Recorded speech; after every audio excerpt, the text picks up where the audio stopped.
Baik, Assalamualaikum warahmatullahi wabarakatuh. Perkenalkan, saya Virina Clyde, peserta Latsar CPNS Angkatan 6, Gelombang 3, Kelompok 4. Pada hari ini saya akan mempresentasikan terkait dengan salah satu aspek yang ada di dalam akhlak, yaitu adaptif. Perilaku adaptif sangatlah penting dalam menghadapi lingkungan yang penuh dengan volatilitas, ketidakpastian, kompleksitas, dan ambiguitas. Johansson mengusulkan kerangka kerja VUCA Prime untuk menanggapi ancaman VUCA yang terdiri dari visi, pemahaman, kejelasan, dan ketangkasan. Menghadapi volatilitas dengan visi, yang pertama adalah terima perubahan. Bagaimana kita dapat merangkul perubahan sebagai bagian konstan dari lingkungan kerja yang tidak dapat diprediksi. Perubahan adalah keniscayaan yang perlu diterima untuk menunjang kinerja organisasi. Yang kedua adalah mengembangkan visi bersama. Bagaimana kita bisa membuat pernyataan yang kuat tentang tujuan dan nilai tim. Kita bisa mengembangkan visi bersama yang jelas tentang masa depan untuk membantu navigasi situasi yang tidak menentu. Yang ketiga adalah menetapkan tujuan fleksibel, yang mana kita harus memastikan tujuan yang ditetapkan bersifat fleksibel dan dapat diubah sesuai dengan kebutuhan untuk menghadapi situasi yang volatil.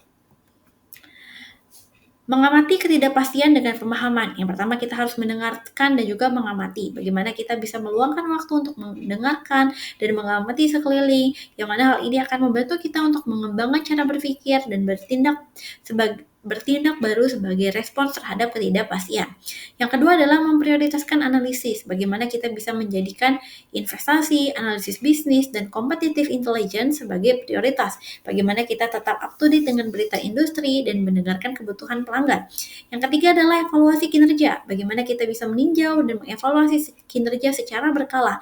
Bagaimana kita bisa mempertimbangkan dengan baik langkah-langkah yang akan kita ambil ke depan. Dan yang terakhir adalah melakukan simulasi atau eksperimen untuk melatih reaksi terhadap ancaman serupa di masa yang akan mendatang. Menghadapi kompleksitas dengan kejelasan, yang pertama adalah bagaimana kita bisa berkomunikasi yang jelas, berkomunikasi dengan jelas kepada tim kita. Jadi di dalam situasi kompleks, komunikasi yang jelas ini dapat membantu memahami arah tim dan organisasi. Yang mana komunikasi efektif bersifat dua arah, di mana makna yang disampaikan juga serupa dengan yang dimaksudkan pengirim pesan. Yang kedua adalah mengembangkan tim, bagaimana kita bisa mendorong kolaborasi dan membangun tim yang dapat bekerja efektif dalam lingkungan yang bergerak cepat. Langkah-langkah membangun tim efektif yaitu meliputi penetapan kepemimpinan, membangun hubungan dengan antar pegawai, menumbuhkan kerjasama, kolaborasi, serta menetapkan aturan dasar tim. Mengatasi ambiguitas dengan ketangkasan. Yang pertama adalah kita dapat mendorong fleksibilitas, kemampuan beradaptasi, dan juga ketangkasan dalam organisasi, yang mana di sini buat rencana ke depan, namun kita juga harus bersiap untuk mengubahnya sesuai dengan kebutuhan. Yang kedua adalah merekrut SDM yang tangguh.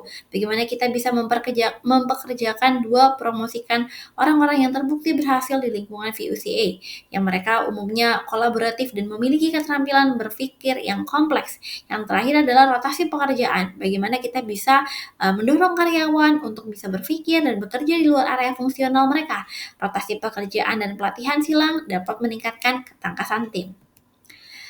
Lalu selanjutnya adalah membangun budaya adaptif. Yang pertama adalah budaya ide. Bagaimana di sini kita bisa mengembangkan budaya ide yang energik untuk mendorong kreativitas dan ketangkasan dalam tim dan organisasi.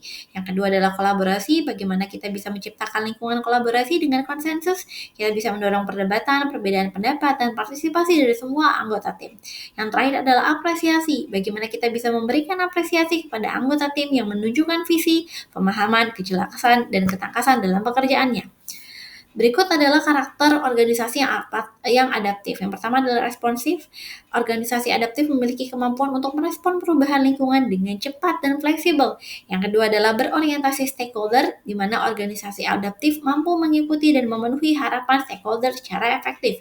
Yang ketiga adalah perbaikan berkelanjutan, di mana organisasi adaptif dapat terus melakukan perbaikan proses internal secara berkelanjutan. Dan yang terakhir adalah terbuka terhadap perubahan. Bagaimana karyawan dalam organisasi dapat adaptif dalam menerima dan siap menghadapi perubahan. Baik, mungkin itu saja yang bisa saya jelaskan atau paparkan terkait dengan materi adaptif. Kurang lebihnya mohon maaf. Wassalamualaikum warahmatullahi wabarakatuh.